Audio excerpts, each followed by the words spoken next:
एक खास मेहमान हमारे साथ में आज फिर जुड़ रहे हैं। हमारे साथ में हैं कौशिक जी, कौशिक रामचंद्रन जी हैं हमारे साथ में, फाउंडर हैं टोयोटा सॉल्यूशंस के। और उनके पास चलते हैं और जानने की कोशिश करते हैं कि कैसे टोयोटा सॉल्यूशंस मदद करता है लोगों की, उनको उनकी पूंजी को बचाने, बढ़ाने और मैनेज करने में। बहुत स्वागत है कौशिक जी हमारे शो पर आपका। Thank you both. धन्यवाद Lavjit. Thank you for this opportunity.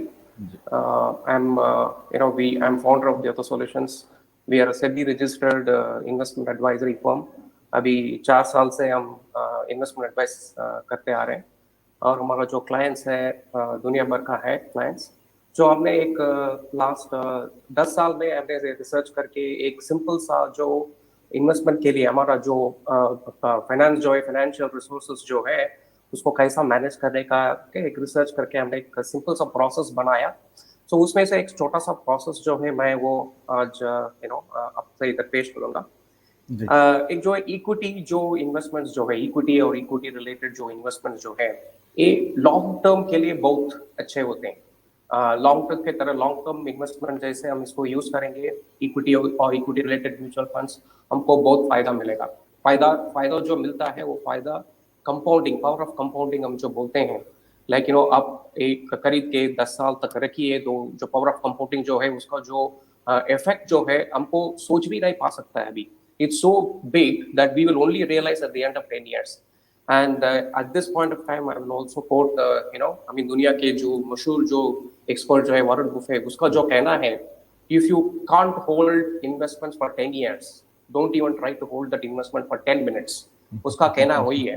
तो इसलिए जो इक्विटी जो इन्वेस्टमेंट जो है हम जो इन्वेस्ट करने के लिए जा रहे हैं वो 10 साल का जो एटलीस्ट 7 साल को तो व्यू रह के चलना पड़ता है। सो ये जो most important point of view है investment, long term equity investments के लिए। सो जो ये लॉन्ग टर्म होता है इसके वजह से हमको जो 2-3 फैक्टर्स उसको ध्यान भी देना पड़ता है, क्योंकि एक जो है हम स्टॉक्स में इन्वेस्ट करते हैं, इन्वेस्ट करते के 10 साल हमको रुकना पड़ता है। तो इसमें क्या हमको डाउट आ जाता है कि कंपनी जो मैं जो आज इन्वेस्ट कर रहा हूँ वो कंपनी 10 साल रहेगा क्या, और वो सब डाउट हमको आजकल का जो है कंपनीज, बहुत ज्यादा कंपनीज जल्दी वो सस्टेन नहीं कर पा रहे हैं, क्योंकि मार्केट कंपटीशन इतना बढ़ जाता है और जो नया नया चीजें आते रहता है, जो टेक्नोलॉजी कीप्स इवॉल्विंग। सो कंपनीज को जो हमने जो देखा है लास्ट 10-15 ईयर्स में, अच्छे से अच्छे कंपनी लाइक से नोकिया या ब्लैकबेरी, एक नया टेक्नोलॉजी आ जाता है और कंपनी का जो मार्केट जो है वो चला जाता है। तो इसलिए हमको ये डाउट लगेगा कि मैं जो इन्वेस्ट कर रहा हूँ 10 साल तक क्या वो होल्ड कर सकता हूँ क्या।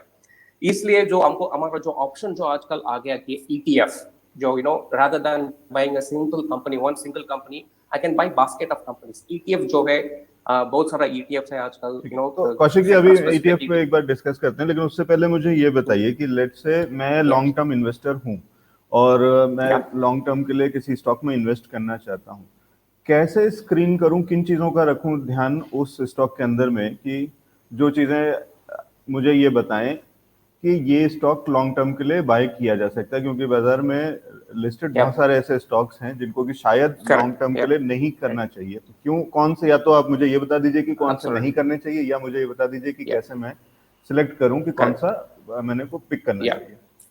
ओके, तो पहले जो स्क्रीनिंग जो है वेरी हाई लेवल स्क्रीनिंग, आप देखिए कम से कम जो बॉम्बे स्टॉक एक्सचेंज में लिस्ट हुआ है एटलीस्ट जो 4,000 4,000 कंपनीज आर लिस्टेड।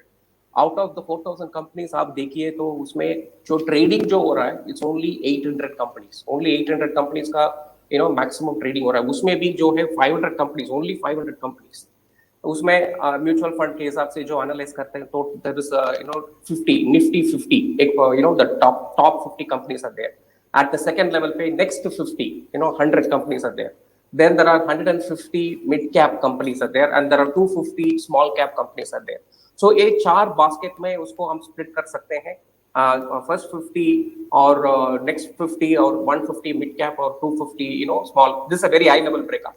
उसके बाद में लॉन्ग टर्म में हमको होल्ड करना चाहिए, तो it is preferable that we go with the 50 and the next 50, the 100 companies, the first 100 companies. So आपको जो पहला जो स्क्रीनिंग जो है ये 100 कंपनीज के लॉन्ग टर्म के लिए, ये 100 कंपनीज के लिए आप होल्ड करके रख सकते हैं जो। And then the second level of screening आप कर सकते हैं कि कौन सा कंपनी उसमें ग्रोथ पोटेंशियल ज्यादा है। ये सब there are soft factors are there there is a number numerical factors are there. If I look at numerical factors, sales growth is the number one factor that we will look at.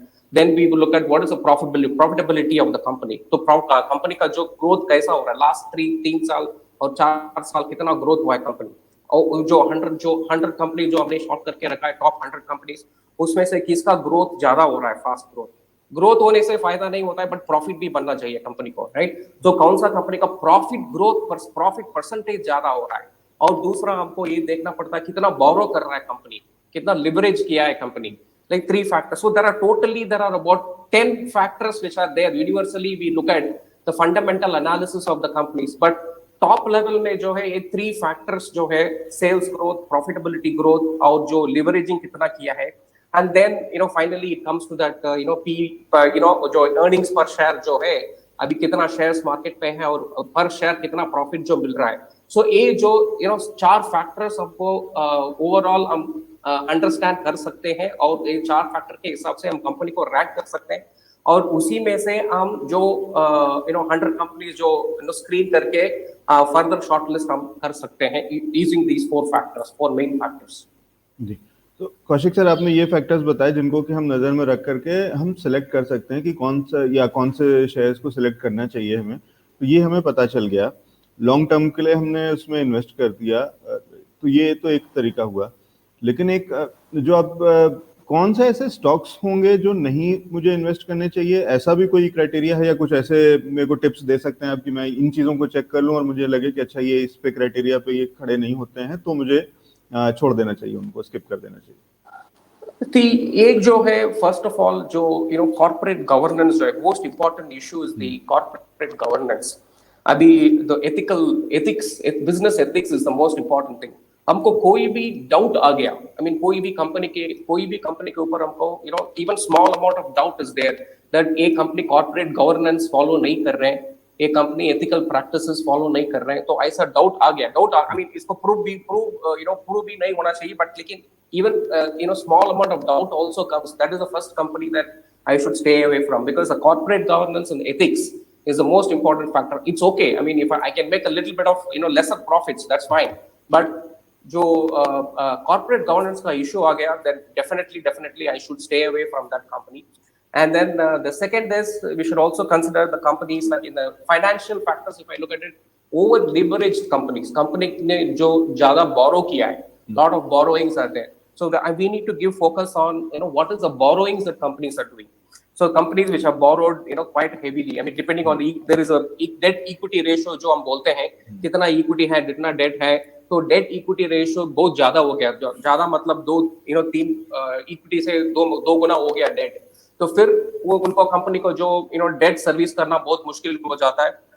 तो ये 2 factor most important factor होता है कि कौशिक जी ये कह रहे हैं कि रेपुटेशन सबसे पैरामाउंट है, कि अगर किसी का रेपुटेशन, किसी का ट्रस्ट फैक्टर अगर किसी में मिसिंग है, governance, I would say corporate governance, वो उसी से कॉर्पोरेट गवर्नेंस के इश्यूज वहीं पे मोस्टली होते हैं, कि जब अगर आपकी रेपुटेशन उसी तरीके से, अगर मुझे टाटा पे और टाटा के लीडरशिप पे, मैनेजमेंट पे मुझे उनके उस पे ट्रस्ट है, उनका रेपुटेशन ऐसा है, तो वो रिफ्लेक्ट करता है और वो नीचे तक फ्लो करता है कि उनके यहाँ कॉर्पोरेट गवर्नेंस के इश्यूज नहीं होते हैं. तो वो एक चीज हो सकती है. दूसरी चीज सर, मुझे नहीं लगता कि आप कोई भी नाम लेंगे या कोई भी ग्रुप बता सकेंगे मुझे कि जहाँ पे कॉर्पोरेट ये वाले इस तरीके के इश्यूज होते हैं, लेकिन क्या कोई सेक्टर है जिसको कि आप कहें कि we should not touch it even with a pole और समथिंग लाइक दैट? मतलब कोई ऐसे सेक्टर जो कि बहुत ही वेरी रिस्की सेक्टर है kind of thing?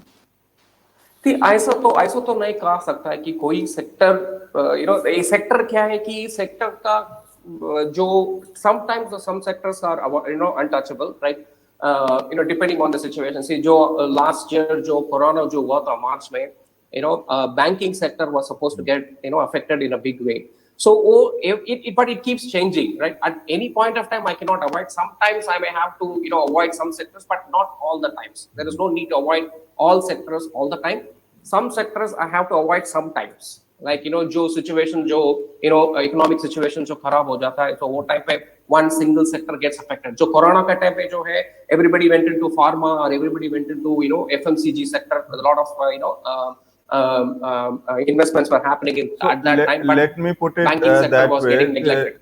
Kaushik sir, which sector you are putting as on your least priority list? As an आज की तारीख में अगर कोई ऐसा सेक्टर आप मुझे बताएं जो आपकी लिस्ट में सबसे नीचे है, कि जब आप ऊपर से सारा इन्वेस्टमेंट सारे सेक्टर्स में कर चुके होंगे तभी उसको देखेंगे, या उसके लिए सबसे कम एलोकेशन होगा, ऐसा कौन सा सेक्टर है? See, आज के 2021 में if you see, my least priority would be for me, media and automobiles. Okay, the media sector and automobile sector, because the media is going through a lot of change right now, because of YouTube, Google, Facebook, they are all coming over and taking over media in a different way. So हमको अभी तक clear idea आया नहीं, where is the profitability, where is and that is what we are seeing. All the other media like your Sun TV network and your Zee TV, they're all currently they're struggling in a big way, right? So that is one thing that we are putting on a very low priority right now. And then the second sector that I would look at is an automobile, because automobile also there is a lot of evolution that is happening. We are looking at electric vehicles. There is a lot of competitions coming in from electric vehicles, and also because of there is a pent up demand that is there. I mean, last 1 year, एक साल में तो बहुत सारा लोग गाड़ी खरीदा, the sales have gone down a lot, but जो pent up demand जो है वो कभी भी आ सकता है. वो when the pent up demand starts coming up, what kind of design, what kind of kind of category will really be be appealing to the customers, and whether the companies are ready with those categories, that we will have to see. So at this point of time, the two least priority plus that may not be sustainable as well. So अगर pent up demand आकर के और वो तो investment के हिसाब से वो बहुत अच्छा कैंडिडेट नहीं होगा. Likewise, if you can tell me which is your highest priority sector, जिस पे आप सबसे ज्यादा बुलिश हैं आज की तारीख में, which you would recommend. अगर मैं पूछता हूँ कि मैं किस सेक्टर में इन्वेस्ट करूं लॉन्ग टर्म के लिए आज, तो वो टॉप प्रायोरिटी कौन सा सेक्टर है? ये मेरा हिसाब से जो है top priority right now is infotech, technology sector. So again, the three factors that I'm looking at. One, I think technology adoption is really going to go through the roof in the next, because of whatever has happened last 2 years, definitely everything is going to go technology way. Second is, I think we are in the low interest rate scenario. Right now, interest rates are बहुत कम है. दुनिया भर का interest rate जो बहुत कम है अभी, और interest rate धीरे-धीरे बढ़ेगा. Definitely, we are talking about 2022, 2023, a lot of interest rates are going to start to rise. When the interest rate starts rising across the world, India में नहीं है, but दुनिया भर का जो interest rate जो है, when it start rising, see, US if I see it's about 1.48 today. Right, it is expected that it may go up to 2.5, but almost about 1 percentage point when US interest rates can go up. When it starts going up, the dollar will also start appreciating, because interest rates goes up, dollar also becomes stronger. It becomes dollar appreciates, and dollar appreciate होता है, वो एक technology हमारा जो exports जो है IT exports जो है उसके लिए बहुत एडवांटेज हो जाता है. और तीसरा एडवांटेज जो है, IT companies are not leveraged, they don't borrow money. So interest rate बढ़ेगा तो भी उनका जो बोरोइंग कॉस्ट जो है वो भी उसको अफेक्ट नहीं होगा IT कंपनीज को. तीसरा जो है मोस्ट इंपॉर्टेंट फैक्टर है, many of the IT companies are looking at rationalizing their workforce, right? Because of automation, a lot of automation is happening. They are rationalizing the workforce. There are a new process called process automation softwares are coming. Wherever the people are doing, they are replacing the people with softwares today. So that is also going to bring down, although it's not good for employees, but definitely good for the company's profitability. So these 3 or 4 factors, if I look at it, or looking at these factors, I feel IT sector, technology sector as is a safe bet. Even in the current scenario, markets have really gone up high, but still they have a lot of potential to grow in the next 4 to 5 years. So that would be the the single most sector that I will probably look at this point. True that. In fact, I would like to add to that कि इसमें सबसे कम effect इसलिए भी हुआ है क्योंकि इनका कहीं बहुत ज्यादा काम रुका नहीं है. तो IT सेक्टर का काम घर से आराम से हो सकता था. जो थोड़ा मॉडिफिकेशन जो चीजें चाहिए थी कि अगर वो सॉफ्टवेयर या वो हार्डवेयर उनको एम्प्लॉय के घर तक पहुंचाने थे, तो वो पहुंचा करके उन्होंने उसको बहुत थोड़े से एक रुकावट के बाद में उसको कंटिन्यू कर लिया. तो वो वर्क फ्रॉम होम करके वो IT सेक्टर वापस ऑन ट्रैक रहा. बाकी प्रोडक्शन अफेक्ट हो रहा है बाकी जगह. तो ठीक है, ये इंटरेस्टिंग है. Thank you so much sir हमारे साथ में जुड़ने के लिए. और ये इंपॉर्टेंट राय और ये सारी जानकारी शेयर करने के लिए आपके पास फिर आएंगे, एक बार फिर आपके साथ में कनेक्ट करेंगे और इस डिस्कशन को जारी रखेंगे, क्योंकि ये इंटरेस्टिंग है और यहाँ बहुत अच्छी चीज़ें हमें सीखने को मिल रही हैं कि इन्वेस्टमेंट करना चाहिए, लॉन्ग टर्म करना चाहिए और क्यों करना चाहिए, कैसे ढूंढना चाहिए इन्वेस्टमेंट की अपॉर्चुनिटी, आपसे सीखेंगे। और ईटीएफ का डिस्कशन बाकी है कि ईटीएफ क्या होता है, कैसे काम करता है और क्यों ईटीएफ को हमें अपने वॉच लिस्ट में जरूर रखना चाहिए या अपने पोर्टफोलियो में उस पर ईटीएफ को भी इंक्लूड करना चाहिए। Thank you so much for taking time out Thank for you. us today. Thank you, sir.